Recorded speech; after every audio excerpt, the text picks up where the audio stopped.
On February 24th, when Putin first made the announcement and declared war on Ukraine, it immediately sparked concerns about whether this is World War III. Since then, we've seen NATO taking steps to ensure that there was no all-out conflict, which is why they've remained largely a silent spectator and taken very calculated and measured steps in their response to the war in Ukraine. Our next report is about the ghost of the World War III.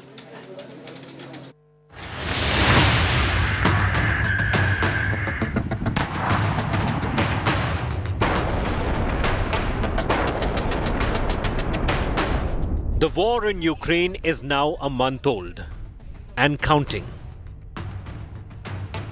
But not for a moment has this been just Ukraine's fight. From the very beginning of the invasion, it has had all the tremors of the global conflict. Those leading the crisis themselves warn that World War III could be ahead. Russia first triggered the ghost of a global war by placing its nuclear weapons on high alert in February, following the move with a warning that World War III would have to be nuclear and destructive. Всем понятно, что Третья мировая может быть только ядерной. Но, обращаю ваше внимание, everybody understands that World War III can only be nuclear. It is in the heads of the Western politicians that nuclear war is always revolving and not in the heads of the Russians. уверяю, что мы не позволим. That is why I assure you that we will not allow any provocations to force us out of the balance. But if a real war against us starts developing, those who carry out such plans must have a think. Реальную войну, ну, это, наверное, должны думать об этом те, кто такие планы вынашивает, а они... Amidst Ukraine's sustained pleas for NATO to impose a no-fly zone over the invaded nation, Russia raised the spectre again, warning that any such move could trigger a third world war. And that's probably the reason why, despite vehemently condemning Russia, the US or the European Union have rejected Zelensky's demand to declare Ukraine's airspace a no-fly zone. Хочемо запровадити закриття неба, тому що конкретно We want to close the airspace because our children are being deliberately killed. Білорусі і Missiles, bombs, jets are flying from the territory of Belarus and Russia. і бомбардировщики. Any move in this direction will be viewed by us as a participation in the armed conflict of whichever side whose territory will pose a threat to our service members. That very second, we will view them as participants of the military conflict, and it would not matter what members they are. Уже все равно, какими там членами они являются. Wars were fought in Iraq, Syria, and also between two of the biggest nations, China and India. But never before did the risk of World War III looked as serious as it does now amid Russia's invasion of Ukraine. On a military scale, Russia's Ukraine war is limited. Yet the risk of World War III is bigger than ever and could just be a trigger away.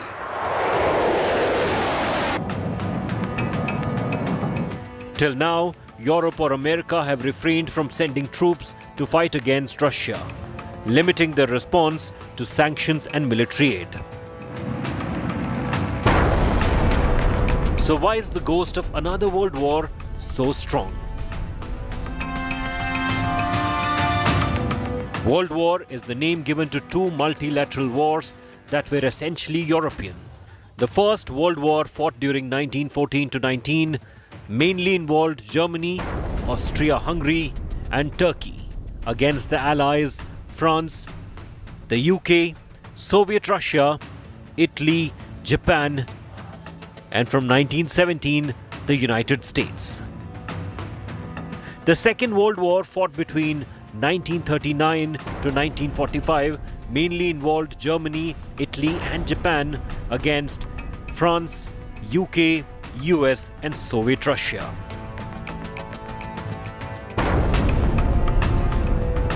As the stakes pile up, as the pressure builds, and as the implications mount for Europe, the Russia-Ukraine war has the potential for a bigger war, both in weaponry and geography. Will NATO be pushed to impose a no-fly zone? And is that the one move separating the world from World War III? Bureau Report, India Today. Now, as expected, the Ukraine war and Russia's invasion of Ukraine has had a worldwide impact. And we're not talking about conflicts really breaking out or the kind of sanctions, steps being taken, etc. We're talking about the economic impact being felt across the world, particularly even us in India. While we've, of course, walked a diplomatic tightrope on this issue, having good ties with both the United States and Russia, we're still feeling the pinch because of this war.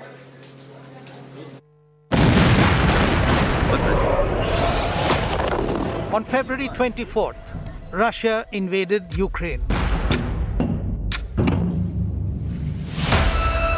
This is Mariupol. You hear a series. Hear this sound.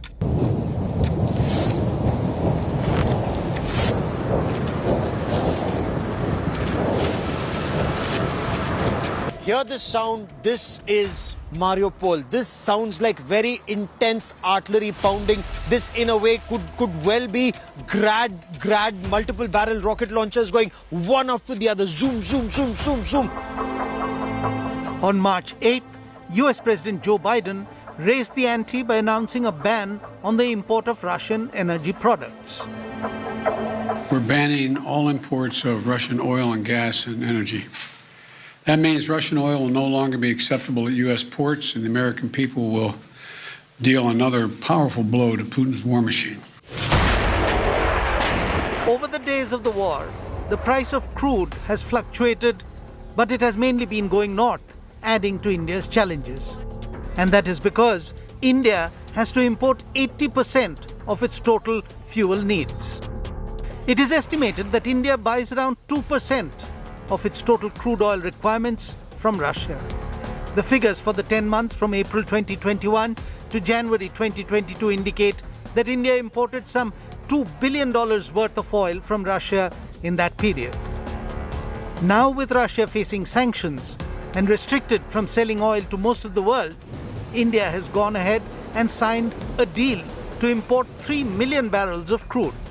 While this would increase the Russian share in overall imports, the price at which the deal was struck is not yet known. The speculation, however, is that Russia offered what is called a steep discount on the prevailing rates, something which would be beneficial to India under the current circumstances. Nearly a month into the war, and the economic impact of it is being felt all around the world. But of particular concern are the developing economies of Asia, and that includes India. It is not just the problem of crude, but the war is going to have a potentially disastrous impact on other oils as well. In India, the edible oil market, which depends heavily on Russian and Ukrainian imports, has been hit hard. India, incidentally, is the world's largest importer of edible oils. Its imports, mainly from the war zone, account for around 56% of its total demand. Sunflower oil makes up 19% of all edible oil imports. Recent figures indicate that about 81% of India's sunflower oil is imported from Ukraine and 12% from Russia. With the threat of supply disruptions, India is expected to see some major hiking of prices of edible oils in the next few weeks, unless, of course, the situation improves. The longer the war drags on, more will be the economic impact. The movement of ships in the Black Sea has been severely hit, and that too has had an effect on India's exports, mainly to the former Soviet republics in the Eurasian region. The ban on Russian banks accessing the SWIFT banking system is also of concern to Indian exporters. Incoming payments of about $500 million from Russia are in limbo, till a rupee-ruble trade arrangement can be worked out between the Indian and Russian governments. Another area that might be impacted in India is the pharmaceutical sector. Big Indian pharma companies have production facilities in Russia and offices in Ukraine. The facilities in the region date back 3 decades, and the duration of the war will decide the future for these facilities and the stocks. Another sector that might take a hit is the automobile sector, globally as well as in India. Rise in oil prices, continued shortage of semiconductors and chips and other rare earth metals is likely to add to the industry's woes. Russia accounts for 35% of the global production of palladium and 10% of platinum. Both are key inputs in catalytic converters and so plays a role in the automobile supply chain. Ukraine is also home to many companies which manufacture car components for automakers, and some of them have already had to shut factories there. And then there is tea. One of the biggest losers due to the conflict could be India's tea sector, because Russia alone imports almost 13% of India's total tea exports. According to the International Monetary Fund, IMF, the global economic fallout of the war in Ukraine is expected to overall negatively impact India's economy. Ironically, it would be a second-hand impact, felt because of the negative impact of the war on the US, the EU, and the Chinese economies. The war in Ukraine and its effect on these big economies, according to the IMF, could dampen external demand for India's exports, while at the same time, supply chain disruptions would negatively impact India's imports. The tandem effects of this will overall hurt the well-being of India's economic future. According to the IMF, there is a great deal of uncertainty around the outlook for India. So the sooner the war ends in Ukraine, the better it will also be for India.